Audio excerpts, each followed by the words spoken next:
Lisa of Blackpink, once celebrated as a fashion icon, boundary-pushing soloist, and international K-pop phenomenon, is now facing a wave of backlash and criticism. While much of her career has been paved with success, recent events and long-standing issues have led to calls for greater scrutiny and accountability. Below is a detailed, professional breakdown of the key reasons behind the growing controversy, combining verified media coverage with insight from online fan communities and unreported local sentiment. 1. Met Gala 2025 controversy. At the 2025 Met Gala, themed super fine, tailoring black style, Lisa wore a Louis Vuitton ensemble featuring portraits of iconic black historical figures. The inclusion of Rosa Parks' image on the undergarment section of the outfit was seen as a deeply disrespectful decision. Many called this an example of fashion houses and celebrities trivializing black history for shock value and aesthetics. Lisa received sharp criticism for participating in a design that lacked cultural awareness and nuance. 2. Fan favoritism and hypocrisy. A growing concern among K-pop communities is the double standard in how fans treat Blackpink members, especially between Lisa and Jennie. When Jennie does body-positive modeling, embraces sensuality in acting roles, or experiments with bold fashion, she is often met with harsh criticism, being labeled as trying too hard, doing too much, or even unprofessional. Yet, when Lisa does similar modeling or appears in equally revealing or daring performances such as her Crazy Horse Paris show or the Rockstar music video, fans often defend her by saying, "She's an adult, she can do what she wants." This discrepancy has led many to accuse parts of the fandom, especially certain international fan bases, of selective bias, turning a blind eye to Lisa's actions while tearing down other members. Critics argue this shows the toxic nature of solo standing in a group meant to function as a unit. If fans cannot support all members equally, they are not true Blinks, but solo fans in disguise. 3. Blackfishing accusations. Lisa's solo comeback with Rockstar reignited accusations of blackfishing. Her appearance, styling, and tone in the music video were said to mirror black cultural aesthetics without proper context or acknowledgement. In contrast, her lighter look in Born Again, only a few weeks later, caused critics to accuse her of aesthetic commodification, adopting black features or styles when convenient and discarding them for a more mainstream look. Many see this as cultural appropriation, not appreciation.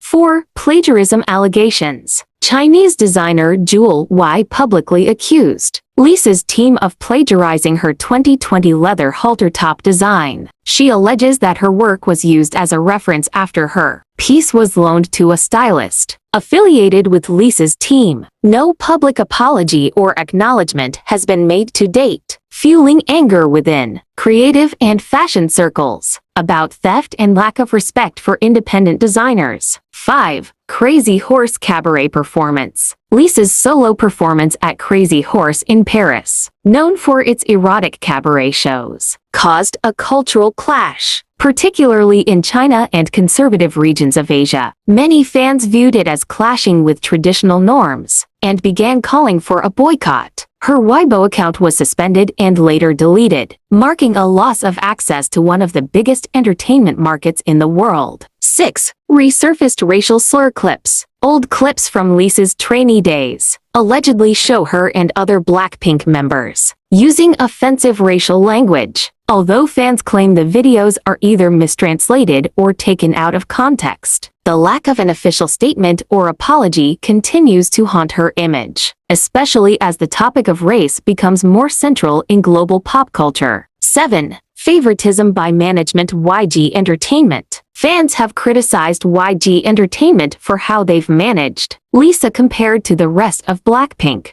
Restrictions on her attending fashion weeks, limited solo promotions, and unclear contract negotiations have led to allegations of discrimination or underutilization. Conversely, others argue that Lisa is given unique brand deals and international exposure that others aren't, fueling intra-fandom rivalries and resentment. Conclusion. Lisa's current cancellation is not the result of a single incident but a controversies, double standards, and unchecked privileges. From cultural appropriation to fan hypocrisy and corporate missteps, the backlash reflects broader issues in the K-pop industry, where idols are both global ambassadors and cultural flashpoints. If Lisa and her team are to recover from these criticisms, they must engage transparently, acknowledge mistakes, and commit to growth not just artistically, but ethically. Likewise, fans must recognize the damage of bias support and hold all idols to the same standard, regardless of personal preference. Anything less fosters division, not fandom.